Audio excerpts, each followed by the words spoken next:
All right. We were having these conversations earlier in the show, and I wanted to get back to them. Where are fans at with the rebuild right now? The Drew Holiday trade, it was slower to process than fans were hoping for it. That was not the Blazers' problem. We talked about that in hour number one. That was Boston getting their ducks in a row first, and the Blazers leveraging them to say, yeah, we don't want to throw those second-round picks in anymore. And the Celtics said, fine, won't. Because they have to do the transaction. Have him back. Take Drew Holiday. If anything, we'll take Ant. I think it's actually a good bit of business by the Blazers in the sense of like, you know what? No. But where are the Blazers at? It's zero dark 30 there with Blazer with Blazer information. Nobody, national, local, nothing is getting out. Whether it's the draft process, well, hell, you could go to the contract extensions that were held out or given out, to the sale of the team, to the draft pick, to what is going on with Anthony Simons getting traded, a guy that they were pretty adamant, we're not trading Ant. Look, the reason I said I would be shocked that if they traded him than if they extended him, because everything that I heard from both parties was that was the case. DeAndre Ayton getting bought out instead of traded came out of nowhere. And the one guy who is still on the roster is Jeremy Grant, and we've been talking about Jeremy Grant getting traded for 3 years now. And he's never played in the month of April as a Portland Trailblazer. Okay? So, where are you at with the Blazers rebuild in this process?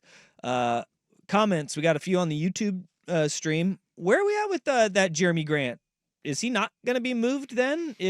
What's going to happen there? I still think it's more likely that he's moved before the beginning of the season than not. But I also will caveat that with transactions are always more unlikely than likely in general. But I think that is something that will happen. But I think they're just taking their time and patience. Everybody wants deals to be done now. Just there's no reason to do anything right now, right this second. And I think what's not only holding up Jeremy Grant is teams are still canvassing.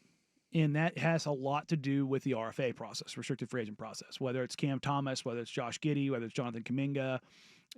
Obviously, we had a trade this morning we haven't even talked about yet. Like, John Collins gets sent to the Clippers, Norman Powell to the Heat.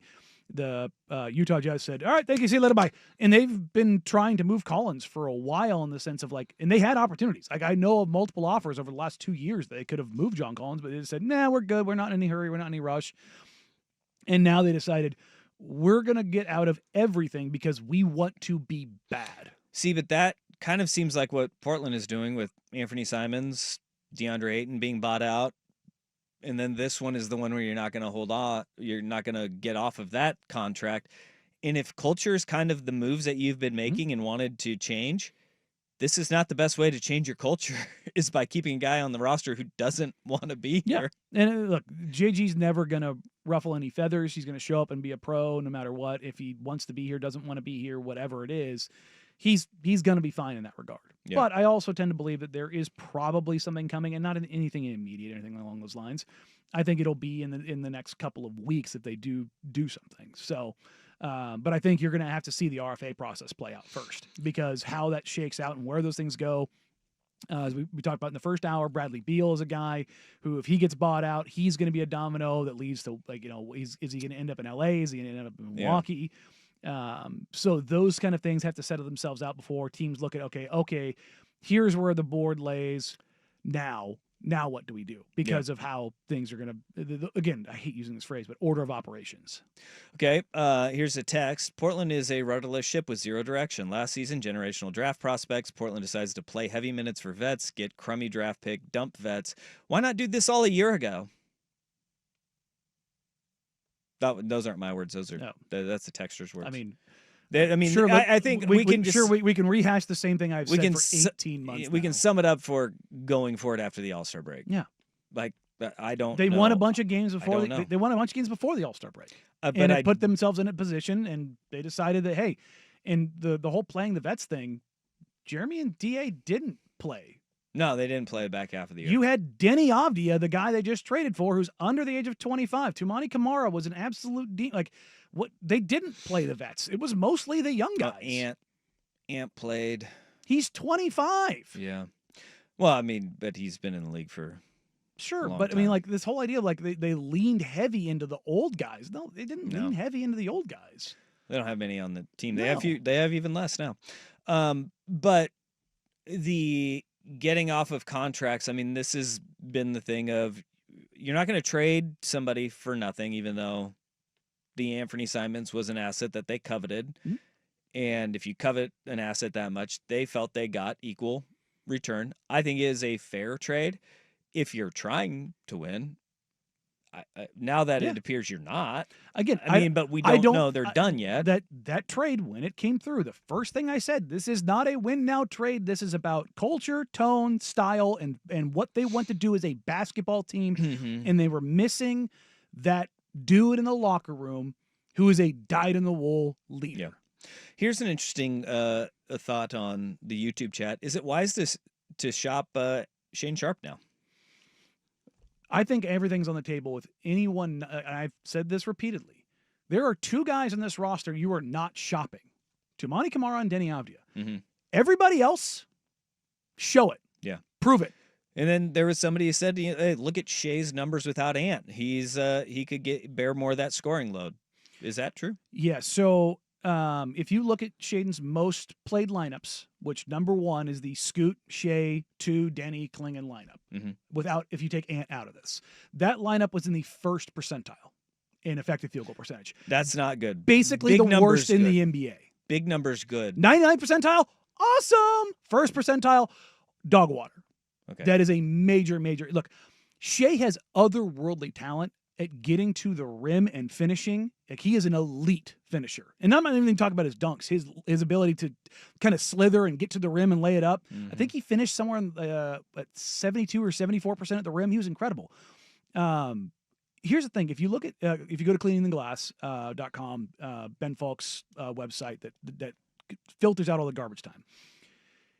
The Blazers as a team, if you go by effective field goal percentage by location, were the most analytically driven team in the NBA. They either shot at the rim or they took threes, and they took both a lot. The problem was they weren't a great rim finishing team, and they weren't a great three-point shooting team. Mm-hmm. That, I think, bothered Ant, Jeremy, and Shaedon the most. Because Jeremy likes to get in that mid post to kind of get comfortable. He's not just a stand in the corner, shoot guy. I mean, bluntly, Jeremy told me this. It frustrated him at the beginning of the season. It frustrated Ant. And Shaedon's another guy. Look, I want him taking mid-range pull-ups. Like, for most guys in the NBA, that is a non-starter. It's not a shot I want people taking. Most guys just aren't good at it. Yeah. Shaedon is good at it. He's an above-average mid-range shooter, and when he gets to his spots because you're worried, you're backpedaling, you're worried about him getting to the rim, all of a sudden he's walking into a wide-open 12-footer, and he hits that shot. Shaedon Sharpe off the bounce from the three-point line, he's one of the worst volume three-point off-the-dribble shooters in the entire league. That's not good. I agree with this text.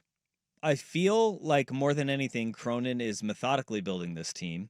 There is a direction he's building in. There's a plan, which is more than I can say for the Olshey era. Neil Olshey, he fell into Damian Lillard, Dame, and CJ. No, look, I will give him. Look, I have my issues with Neil, a lot of them. I will give Neil his credit. CJ was his guy, and if you take Giannis out of that draft, you can make a real argument that CJ is the second or third best player in that draft. I have concepts of a plan, but at the same beyond time, he loved him and coveted him far too much to realize it wasn't working and it went too far.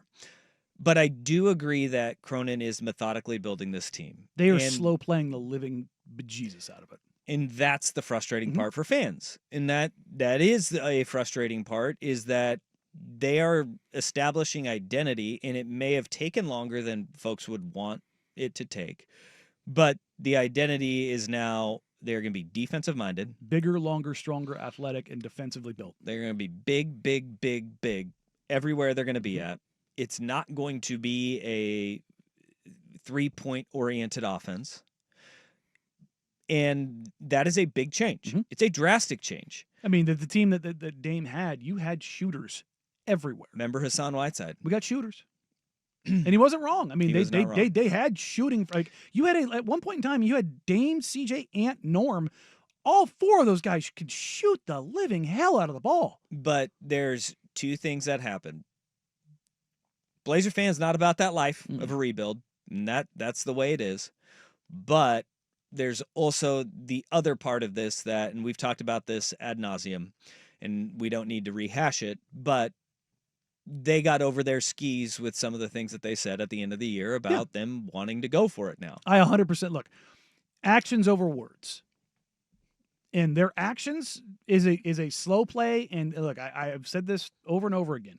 Stylistically, what they are trying to build is the bigger, longer, stronger. It's the complete antithesis of the Neil O'Shea era. They're trying to play fast. They're trying to play in the open court so they don't have to get stuck in the half court. They're trying to be big, defensively impactful. And that gives you a floor to me in general. And this isn't me like drinking the Blazers Kool-Aid. I'm just talking about defense in general. If you were a top 5 defense in the NBA, night in, night out, you have a better chance of being just a top 5 offense that's god-awful defensively. Yeah. It's just how it works. Despite offense being this overwhelming thing, if you make teams work during 82 games, you're going to come out on top more often than you think just because you're that good defensively. And to answer this person on the YouTube chat, money aside in Oregon taxes, what do you think would make Portland more attractive for drawing players here? The answer to that question is a transcendent star who is young. That's it. Full stop. Giannis in Milwaukee. Wemby in San Antonio. Yeah, well, and then but before the taxes, the Tim Duncan. Yeah. You know, like. Yeah, but you get but that a guy. transcendent talent, and all of a sudden, all of these moves look like they're the smartest moves anybody ever made. People wanted to go play with Braun in Cleveland. But you have to have that transcendent You have talent. to have the dude. That's what it comes and down they don't. to. They don't. They're pretty far away from that right now.